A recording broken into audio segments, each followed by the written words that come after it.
Welcome back, everybody, to another video. Back here once again. We got this 97 Saturn with rear drum brakes that we're going to replace. I'm going to show you as much step by step as I can, depending on if I need one or two hands or whatever I got to do. So, like, share, subscribe, put a bunch of gibberish comments below, help me out in the algorithm, and let's get into it.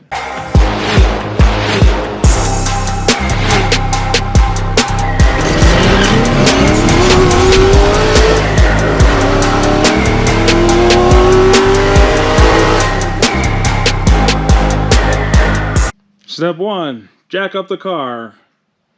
Then take a 19mm socket. You're going to remove this little cover. And then you're going to use the same socket, remove the lug nuts, put the tire on the ground. Here's the part numbers for the two self-adjusters. You got two different ones for right and left. Then we have the spring kit. So this is all the springs and all the hardware you need. It's 118.62028. New wheel cylinders 135.62058, and they're the same on both sides. Got new brake drums too, 123.62030, and that is also the same part number on both sides.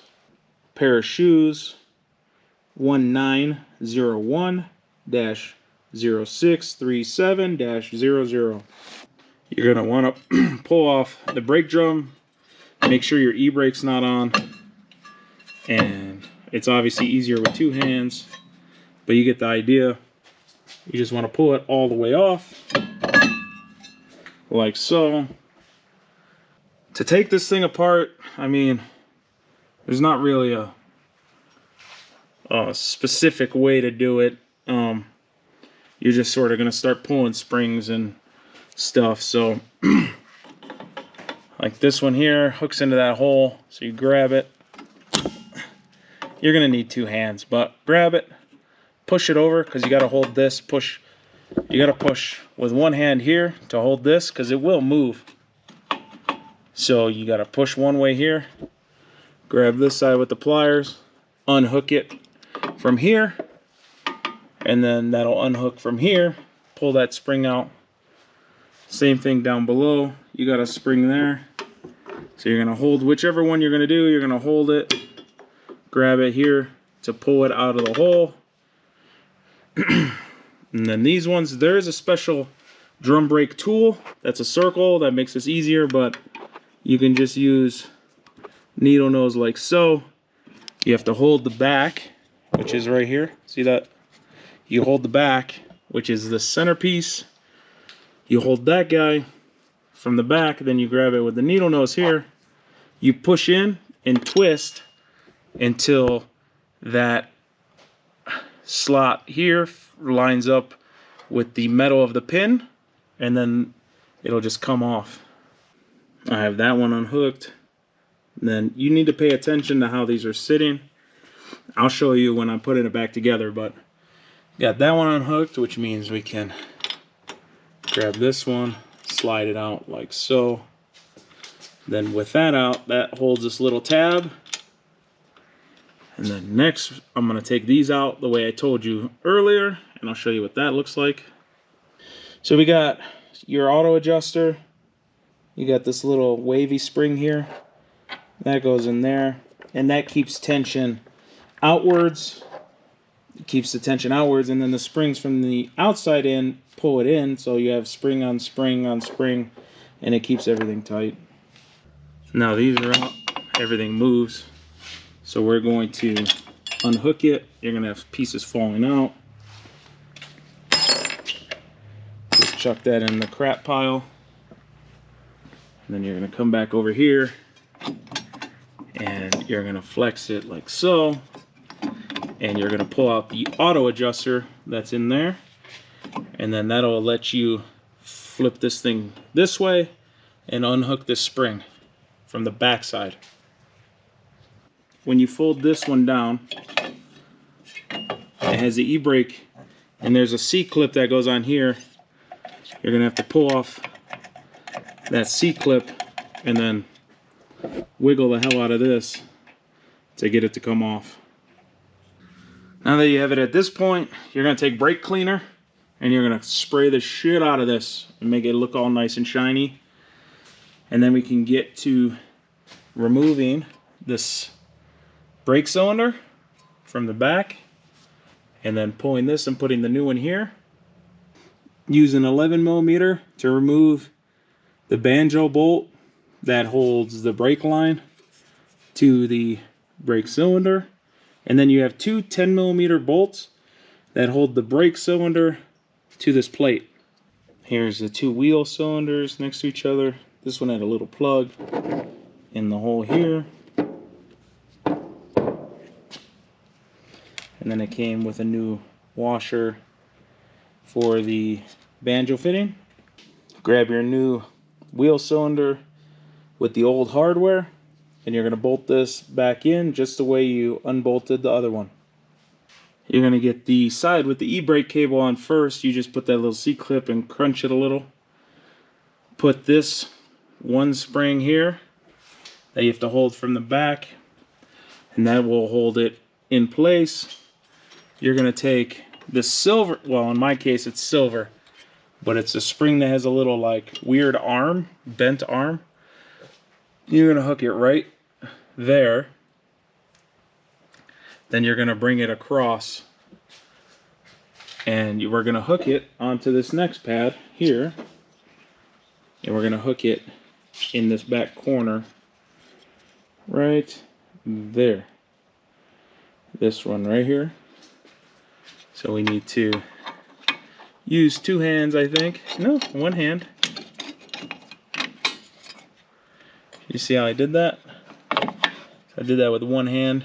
I hooked it there and then just sort of let it sit. The next thing we're going to do is get the self adjuster in. This one hole, one of these holes will line up with the self adjuster so that you can see and deal with it easy.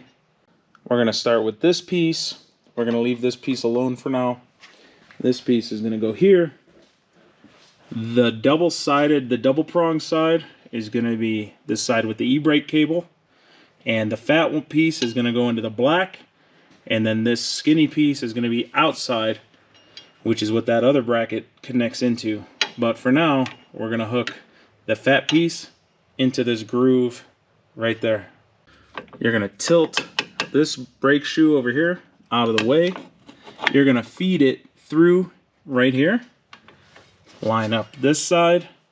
And then while you're holding this with one hand, you're going to pull the shoe out and get the silver piece to latch into that groove. Now we can go down here and sort of get it sort of in place to where that hole lines up. And the next step is to put the spring here, which is going to be the small red one in my, or brown, whatever color this is, brown. And we're going to hook this from this hole here to that hole there. And that spring's in. Now I'm going to do this push spring, the same as that one. We're going to put that in here. Hold it from the back side with a finger. Hold the spring with your thumb. And then use your other hand to press on the silver piece and spin it. Lock it into place. Next, take this little piece in. And this part sucks, so you might have to use little baby fingers. Anyways, you want to get that piece in there, the other piece in that little tab of the gold adjuster part, and then we're going to come over here, we're going to get the blue spring, and the blue spring is going to go from here like so. It's going to grab there, and it's going to grab this back corner. So we're going to slide it through this way. We're going to hook the back side first, and then we're going to hold this up here. There you go, you can see it through there. You're going to hold it up, you're going to grab it with needle nose, and you're going to put it into that slot. Use brake cleaner, and you're going to spray the inside of the drum because they put oily substance on it to make it so they don't rust.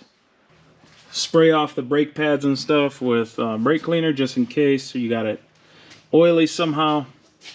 So the adjuster here is the next step. What we're going to do, put the brake drum on. We're going to spin it. If it doesn't rub at all, we're going to pull it back off. We're going to push this adjuster up, which spreads them apart. And we'll just do a few clicks, put it back on, spin it until it just barely starts to touch. Once it just barely starts to, you can hear it, rubbing a little bit, then we're going to leave it alone. Now, I'm not going to teach you how to bleed your brakes. There's plenty of videos online for that. Check out another video somewhere else, how to bleed your brakes. But at this point, you're going to bleed your brakes. And I just put the lug nuts on with no tires so that I could reach my head in there to open and close the little drain. But do it however you want. It's fine. Bleed them. Put your wheels back on. Drive around. Hit the brakes hard. You want to try to get that self-adjuster to click and stuff, you know. And then, yeah, you should be good. I took it for a test drive. Drove in reverse. Hit the brake real hard and drove in forward. Hit the brake real hard. It seems to brake. So hopefully this saved you some money. Like I said, comment, like, share. Help me out with this algorithm crap. Till next time, wrench on.